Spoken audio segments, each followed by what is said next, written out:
Deus. Eita, bênção, né?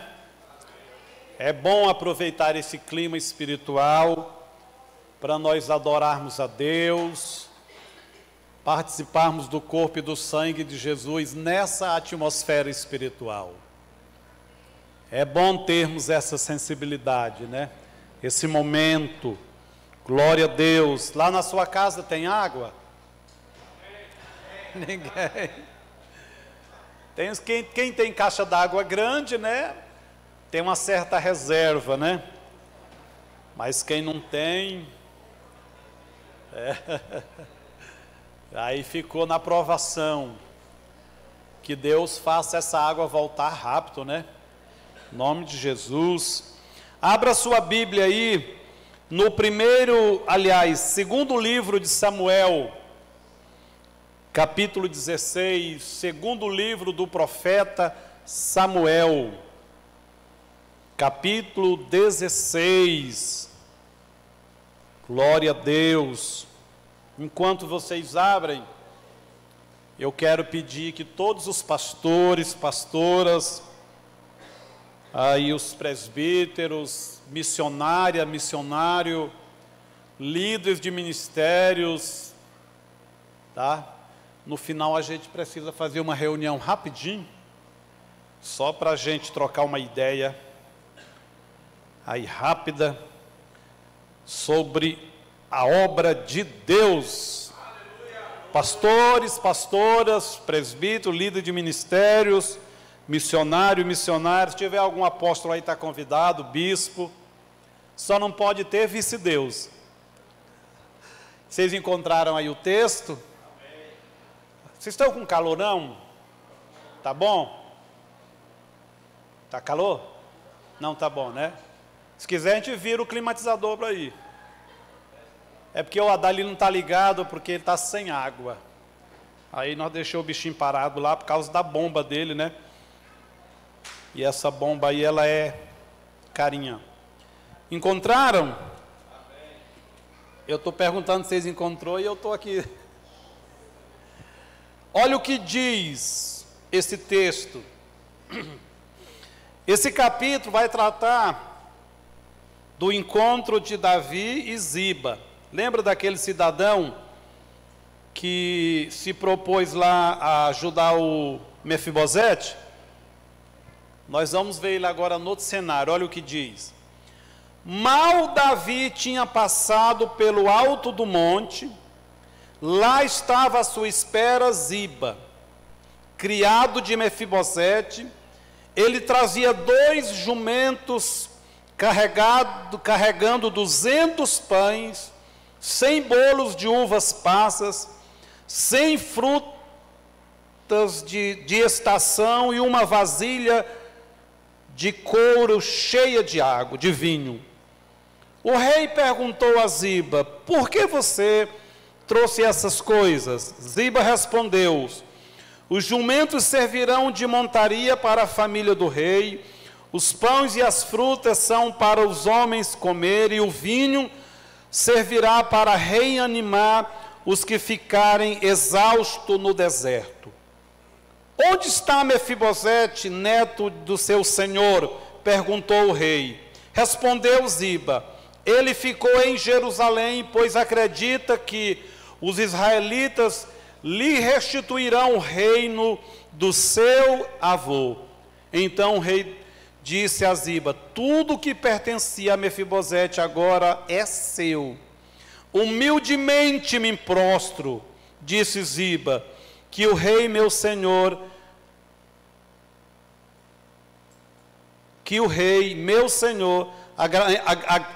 agrade-se de mim sempre. Glória a Deus. Cabra bom de umas varadas, né? Ele está aprontando aqui na alta. Eu quero falar nesta noite sobre o quanto é importante você entender o reino de Deus, a graça de Deus e as resistências espirituais. Quando a gente vem para a atmosfera, para o reino de Deus, para a igreja, viver os padrões do Novo Testamento, você entra num reino em que você foi salvo, nasceu de novo pela graça de Deus. E esse reino, automaticamente, ao fazer isso, você se posiciona contra outro reino. Isso é natural. Paulo diz que quando você recebe o Senhor, ou quando o Senhor te recebe, acho que é mais fácil assim, né? Você é transportado do império das trevas para o reino da luz do Filho amado. Então você sai talvez você não saia de geografia física, literalmente falando. Aí você no mundo espiritual é posicionado em uma outra atmosfera, debaixo de um outro governo, da liderança dos céus. E vários textos da Bíblia comprovam isso. Por exemplo, a Bíblia diz que um anjo passa a acampar ao seu redor, porque ao derredor, que é mais longe, né, está o inimigo. A Bíblia vai dizer que o seu nome é colocado no livro da vida. Apocalipse fala sobre isso. A Bíblia vai dizer que o Espírito Santo passa a habitar em você, que foi salvo, regenerado pelo sangue precioso de Jesus. Você agora passa a fazer parte de um corpo espiritual chamado igreja. Então vários textos revelam essa nossa posição. Então, eu quero falar sobre isso. Reino de Deus, a graça de Deus e as resistências espirituais. Os levantes do inimigo. Quando a gente olha especificamente os textos sobre Mefibosete, que eu já preguei aqui várias vezes, quem me conhece há muito tempo, sabe que esse é um dos textos que eu mais prego. Né? Eu tinha um irmão da Eliane, o Elione, cunhado do Hermínio. Aí ele saía muito comigo quando eu ia pregar nas igrejas, né? E aí ele falava, eu vou parar de ir. E ele, teve uma época que eu preguei 10 vezes o mesmo texto. Assim, eu estava muito inspirado, Deus trazendo muita revelação no texto. Como eu estava indo em igreja diferente, eu pregava o mesmo texto. Ele falou assim, você me libera? Eu não vou mais não. Eu falei, então me fala o texto aí de cor. Peguei o cabo na curva. Então agora você vai pregar o texto para mim, tudo que eu falei você vai me falar. Não, mas aí, né, eu não tenho essa cabeça sua aí não, calma. Então, eu gosto muito do texto que trata de Mefibosete, porque revela o estado que nós estávamos, e revela a graciosa graça de Deus, quando Davi sobe no trono, e ali ele é uma figura de Cristo, agraciando os caídos, os feridos, levantando, transformando. Mas hoje eu não vou contar a história de Mefibosete. Eu vou falar de um lado que já está bem longe de uma jornada que ele já tinha andado muito com Deus. Há muito Mefibosete estava no palácio, comendo na mesa com o rei, como filho de Davi, e etc., a rotina, assim como eu e você, estamos andando há muito tempo na igreja, eu há mais de 30 anos, nós estamos andando, nós já experimentamos o favor do rei, experimentamos a cura, a salvação, e nós estamos como Mefibosete, andando no reino de Deus, perto do nosso rei por excelência, que é Cristo. Mefibosete estava sempre perto de Davi, o seu rei, desfrutando dos favores, né, das bênçãos, da segurança, da proteção, da certeza que ninguém o atingiria, que ninguém poderia lhe fazer mal. Assim é eu e você andando como crente em Cristo. Podem até trazer algum dano para o físico, mas jamais poderão roubar a nossa vida eterna. O crente, como diz aquela canção antiga do cantor Júnior, não morre. Ele passa dessa para uma melhor. Não importa o envelope da morte, o crente está garantido. Quando ele chega lá, a Bíblia no Apocalipse vai dizer que ele é mais bem-aventurado porque não sofrerá o dano da segunda morte, que é a morte eterna. Isso é bom, isso é maravilhoso. Pode diminuir aí que está me ajudando aqui. Então, depois de andar dessa jornada, a gente tem maturidade para observar vários fatores. E, por exemplo, quem sai do império de mortes sempre atrai a fúria do inimigo. O inimigo vai se mover. O que aconteceu nesse texto que nós lemos? Ziba trai Mefibosete. O filho de Davi, Absalão, invade Jerusalém. Ele, através de uma rebelião, ele vai tomar o trono do pai. E Davi é avisado, e Davi foge com várias pessoas, com a família, com os anciãos e com os conselheiros. E Mefibosete mora em Jerusalém. Então Mefibosete pede para o seu criado preparar o jumento. Mas o criado não faz e Mefibosete não tem como sair com Davi. Mas ele queria muito isso. Então o texto que nós lemos diz que quando Davi já está fora de Jerusalém, já chegando no deserto, em cima de um monte, quando ele chega lá, quem é que já está prontinho lá? Ziba. E qual era a motivação, qual era o propósito de Ziba em estar lá na frente esperando o rei? Fazer uma média. Ele armou uma casinha para Mefibosete, que era o seu senhor. Ziba era empregado de Mefibosete. Cuidava das fazendas, das lavouras, dos animais. Mefibosete era um homem rico, ele herdou tudo do rei Saul e de seu pai Jonatas. E aí, o que Ziba faz? Ziba prepara o animal, vários tipos de alimento, para agradar o rei. E o rei observa que Mefibosete não estava. Como Ziba era a pessoa mais próxima de Mefibosete, o rei pergunta o quê? Cadê Mefibosete? Por que ele não veio? Aí ele aproveita. Diz, não, aquilo lá é o seguinte, ele vai trair o senhor. Ele ficou lá porque com o senhor ausente, com essa guerra aí de Absalão, de repente o trono fica livre e ele vai reivindicar o trono que foi do seu avô, que teria que ser do seu pai. Então, não estando lá o senhor, e quem sabe o Absalão não morre aí nessa parada, ele vai assumir o trono, ele tá traindo o senhor. Mas isso jamais passou pela cabeça de quem? De Mefibosete. Eu pergunto, é assim ou não que o inimigo age?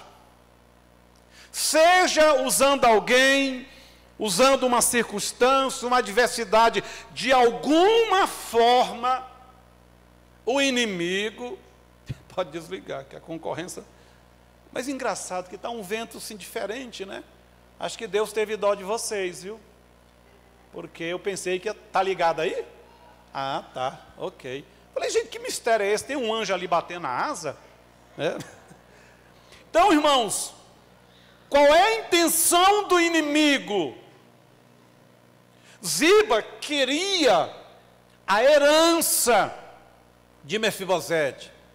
Ziba queria ficar coladinho lá no rei. Ele queria tudo que Mefibosete tinha, os privilégios, a posição. O nosso inimigo espiritual sabe que não pode ter o que você tem. Por exemplo, a salvação, o perdão, não, mas ele vai, como ele não pode possuir isso, ele quer que você perca isso. Ele quer tirar isso de você. Tirar sua paz, tirar sua alegria, tirar sua esperança de eternidade, tirar os seus sonhos dos céus. O que a Bíblia diz em Apocalipse 12:10? Que o nosso inimigo acusa cada crente diante de Deus 24 horas. Toda hora ele está querendo dizer, olha aquela lá, olha aquele, olha aquilo e aquilo lá. Por isso que a Bíblia chama de acusador. Acusador. O inimigo, ele age nesse campo das emoções da alma, tentando fazer a gente desistir. Às vezes ele vai usar situações, até pessoas. Para quê? Para que a gente perca, não só esse privilégio de estar na mesa dos cultos, ter essa presença que nos dá segurança do nosso Cristo, o nosso Davi espiritual.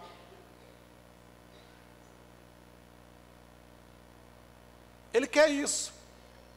Ziba queria a segurança do palácio, os privilégios, a proteção do rei, uma posição.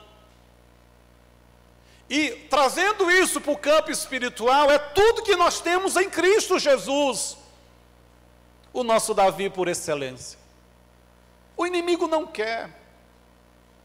Agora nós precisamos entender uma coisa: o nosso adversário nos ataca de dia e de noite, mas quando você é restaurado por Deus, isso provoca fúria ao inimigo. Porém, ele não pode fazer o que ele simplesmente decide fazer, porque a mão invisível de Deus está sobre nós. As promessas de Deus estão sobre nós. Esse texto revela uma coisa: haverá fúria do inimigo, sim.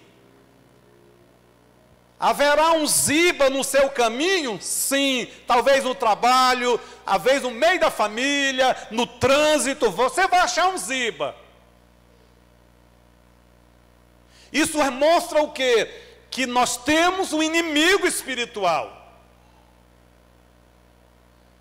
Porém, o que Mefibosete fez, o protegeu, ele não perdeu absolutamente nada, nada lhe foi tirado, principalmente a paz de espírito interior da sua alma, a sua convicção dos céus, nada tirou.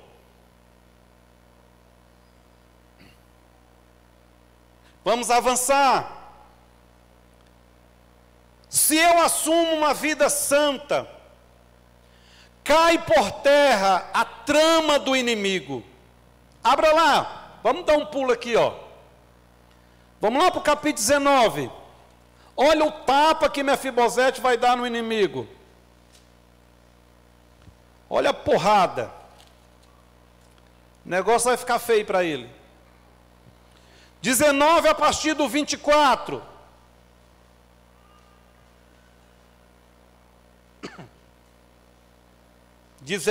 A partir do 24. Mefibosete, neto de Saul, também foi ao encontro do rei. Ele não havia lavado os pés, nem rapado a barba, nem lavado as roupas, desde o dia em que o rei partiu até o dia em que voltou em segurança. Quando chegou de Jerusalém, encontrou-se com o rei. Este lhe perguntou: por que você não foi comigo, Mefibosete? Ele respondeu: ó rei, meu senhor, eu, teu servo, sendo aleijado, mandei selar o meu jumento para montá-lo e acompanhar o rei, mas o meu servo me enganou. Ele falou mal de mim ao rei, meu senhor, tu és como o anjo de Deus.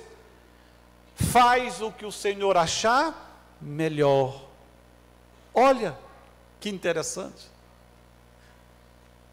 olha, meu Senhor, o que o Senhor quiser fazer comigo, eu estou em paz.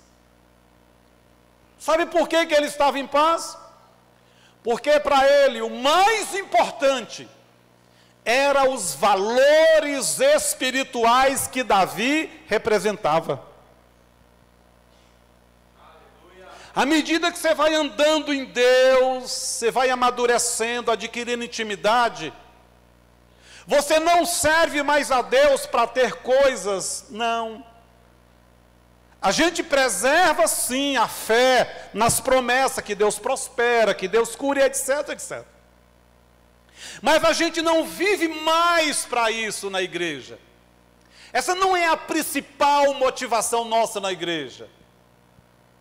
A gente vem para adorar, porque o nosso Davi, chamado Jesus, está presente. E a gente sabe que Ele faz tudo por nós e Ele pode. Porém, não é isso que nos motiva a estar aqui para adorar. Eu não vou ler Bíblia para achar uma pontinha para me pedir alguma coisa. Eu vou ler porque é o alimento da mesa do meu Senhor. Eu vou orar só quando tiver provação, luta e guerra, não. Eu vou orar porque eu quero adorar. Eu quero honrar o meu Davi chamado Jesus Cristo. Quando Davi diz, cadê? Por que você não veio? Falou, meu senhor, eu fui enganado. Ele era de fato aleijado de ambos os pés, né? Isso a gente já pregou aqui. Ele fala, o meu servo falou mal de mim para o Senhor, aprontou comigo. Mas eu quero dizer que o Senhor, para mim, é mais importante do que tudo. Morar no palácio, a comida do palácio, morar em Jerusalém, tudo. O Senhor é como o anjo do Senhor. Noutras palavras, o meu relacionamento com o Senhor não está baseado no que você fez ou pode me oferecer. O meu foco é a pessoa tua, meu rei Davi. Eu tenho uma aliança com o Senhor. Portanto, como o Senhor é que é importante para mim, faz com o gado, com a fazenda, com a terra, o que o Senhor quiser. Isso não vai mudar a minha posição de aliança, de crença, de amor pelo Senhor. É como se eu estivesse ouvindo um crente hoje, pela graça de Deus, dizendo para Jesus, Jesus chegar e dizer, teve um camarada aí que veio aqui falar uns negócios de você, um tal de caperoto, o sujo. Aí você fala, Senhor, o Senhor pode pegar o escritório, a empresa, o que o Senhor quiser. Eu não posso perder a comunhão com o Senhor. Eu não posso perder a tua presença, que o Salmo 51 diz, que é terrível você não ter o Espírito Santo. Davi disse, Senhor, eu pequei, pode tirar tudo, palácio, autoridade, o trono, mas não retire de mim o teu bom Espírito. O gozo interior da salvação. É precioso demais. Irmão, tem coisa para incomodar mais um crente do que a sensação de distância de Deus, aquele vazio interior. Mas é ruim, irmão. Aí você pode ver todas as séries da vida, os melhores filmes, quando termina, o vazio está lá. Você pode procurar um amigo, etc, etc, o vazio está lá. Era isso que Davi estava dizendo, Deus, é muito bom ser honrado, o mundo me respeita. Mefibosete, irmão, tinha uma vida extraordinária. Ele falou, isso não importa. Se eu não tiver o Davi, isso não importa. O texto diz o quê? Que desde que o Senhor saiu, ele não cortou a barba, não tomou banho, não trocou de roupa. Ele ficou em consagração, em jejum, buscando a Deus, para Deus guardar Davi. Se o meu Senhor está sofrendo, eu não vou me dar aos prazeres. Então, enquanto o diabo armava e atacava, o que é que ele fez? Consagrava a vida. E aqui está um segredo. Nos momentos de luta, de adversidade, o que é que a gente tem que fazer? Buscar mais a Deus. Dar um voo mais alto espiritualmente. Lembra da mulher que deixou o menino morto no quarto e subiu ao Monte Carmelo para encontrar o profeta Eliseu? Ela morava num vale. Então, quando veio a provação, quando veio a luta, a adversidade, o que a mulher fez? Ela aumentou a intensidade da sua vida espiritual. Porque aquilo lá, irmão, em linguagem figurada, ela estava numa crescente espiritual. Eu saio de um nível, ir para o Monte Carmelo, é ir para o monte da unção, do fogo, da provisão, do socorro, da manifestação de Deus. Então Mefibosete está nos ensinando algo. O inimigo levantou, tem provação e etc. É tempo de você ser mais vigilante, mais intenso espiritualmente. Então, nós sabemos, vai ter ataque espiritual, mas haverá graça de Deus para a nossa vida. Graça de Deus. E quando o inimigo achou que ia arrebentar a vida do Mefibosete, serviu para ele mais glorificar o nome de Deus. O nome de Deus.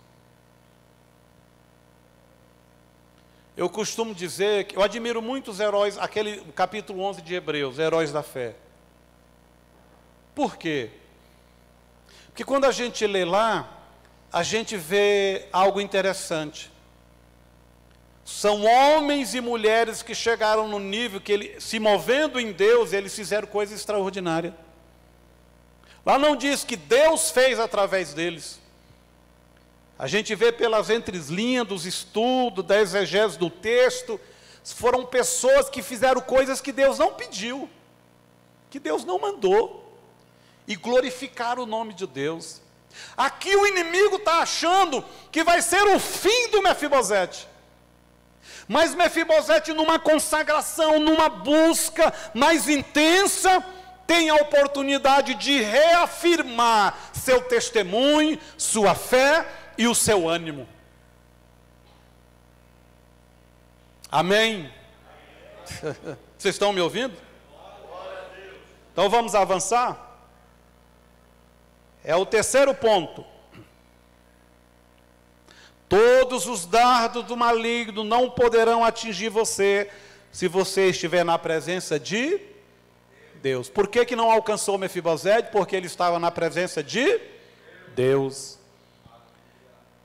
Mefibosete mostra que o seu maior prazer não está nas riquezas, na cura física, mas em estar na presença do rei, na casa do rei. Quando encontramos a vida eterna, a graça, a alegria da salvação, a intimidade com Deus, as bênçãos se tornam secundárias, porque é melhor ter o Deus da bênção do que ter só as bênçãos que já foram recebidas. Porque se eu tiver com Deus das bênçãos, daqui para frente eu vou continuar recebendo. Eu vou continuar sendo abençoado. Então, queridos, a gente está vendo a maturidade de Mefibosete. E o texto, quando você olhar o texto aqui, ó, o versículo 28.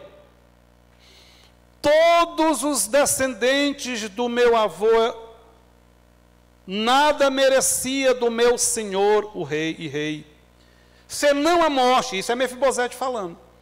Entretanto, deste a teu servo um lugar entre os que comem a tua mesa. Que direito tenho eu, pois de ti pedi qualquer outro favor?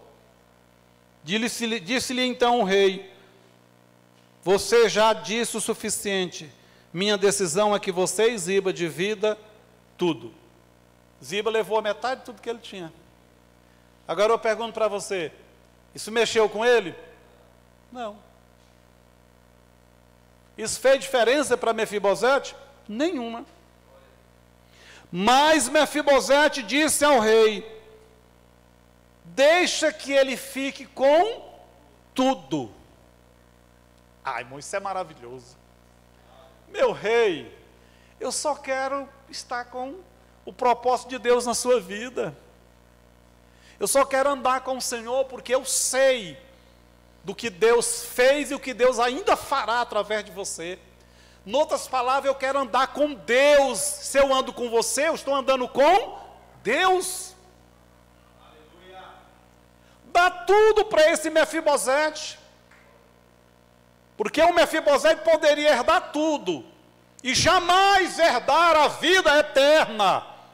Jamais experimentar uma vida de aliança e de caráter. Jamais. Mefibosete está dizendo: é mais importante as alianças, os relacionamentos, do que valores, do que coisas. Irmão, é melhor você deixar uma porta aberta numa empresa do que você receber um acerto. Sabia? Não vou entrar nesse mérito, porque tem direitos adquiridos, a gente compreende isso. Mas eu conheço pessoas que ele trabalha 8 meses, 1 ano, 2 meses, para descansar 4, 6, pendurado no seguro-desemprego, e diz que é crente.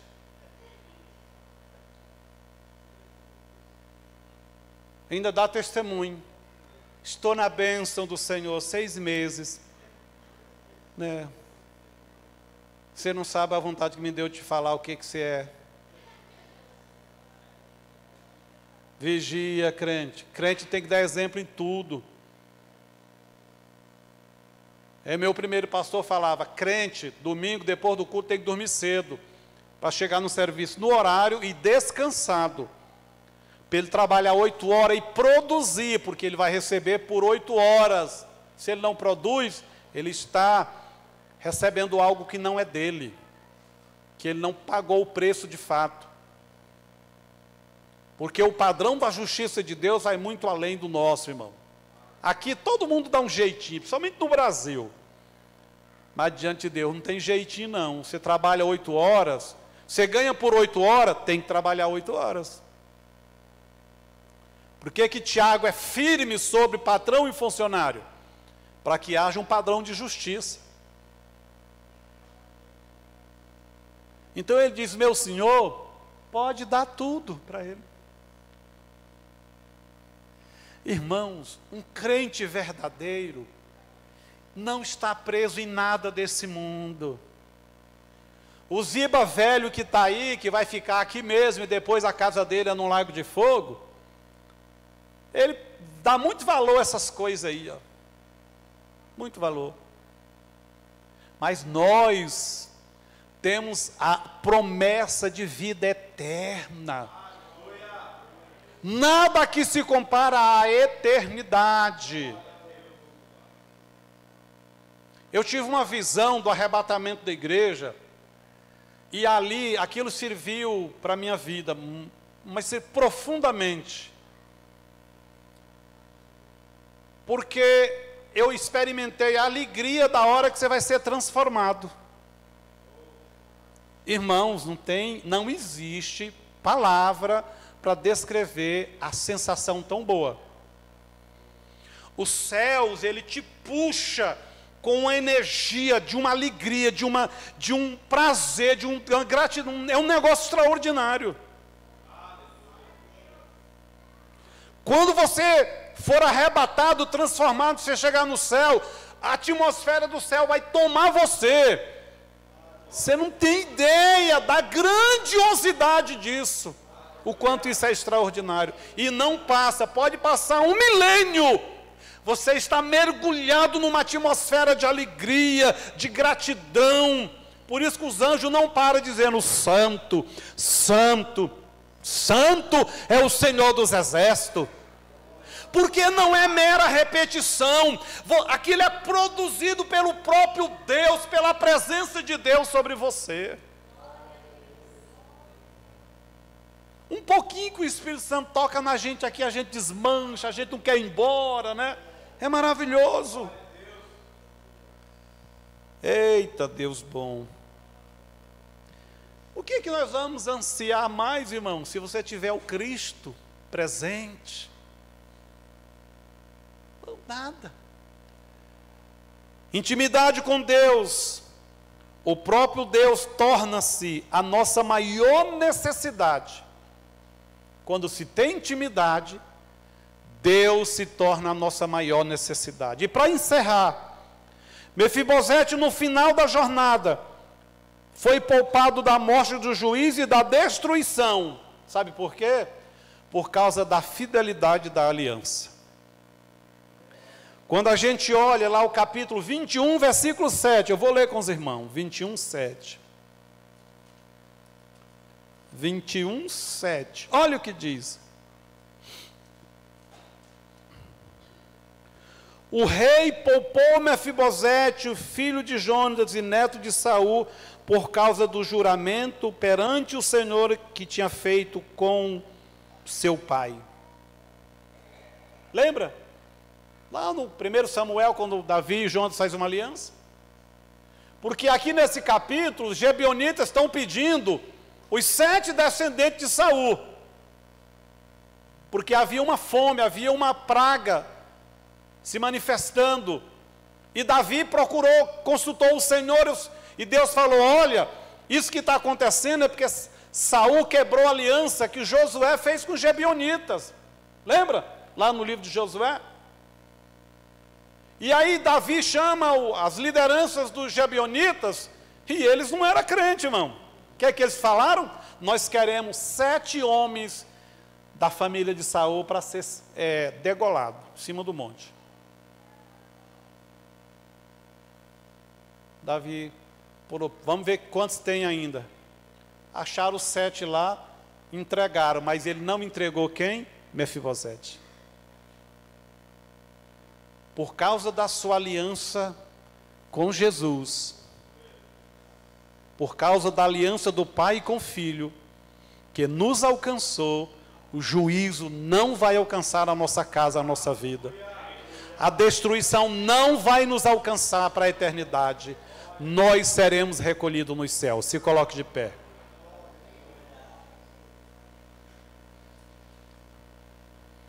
Vale a pena você servir a Deus.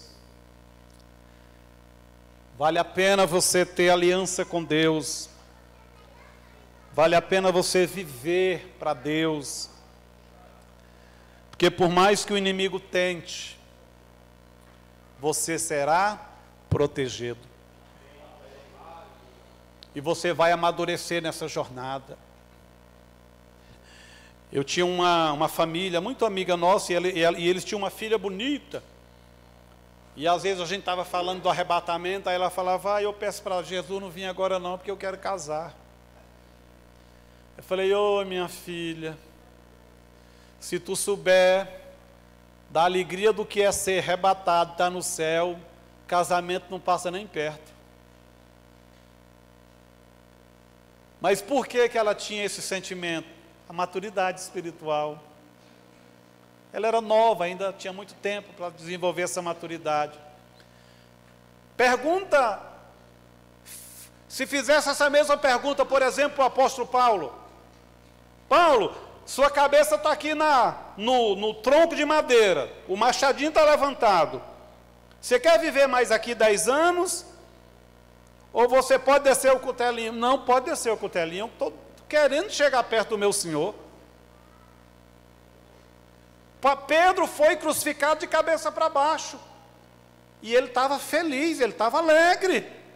Maturidade.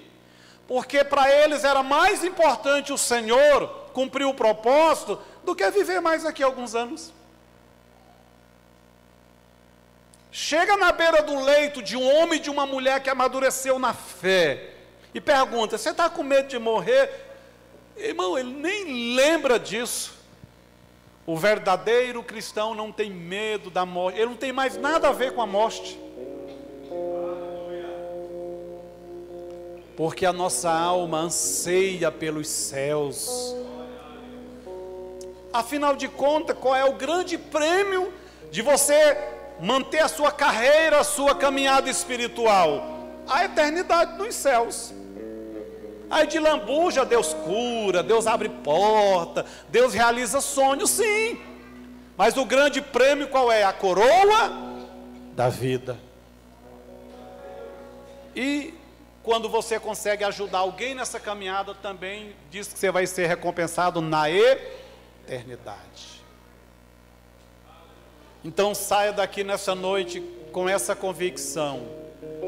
Tem luta, tem levante, mas eu posso contar com a graça de Deus. Eu posso contar com o meu Jesus, com o meu Davi chamado Jesus. Pai, obrigado, Pai. Nós te adoramos nesta noite. Te louvamos pela beleza da tua palavra. Te louvamos pela fidelidade do Senhor.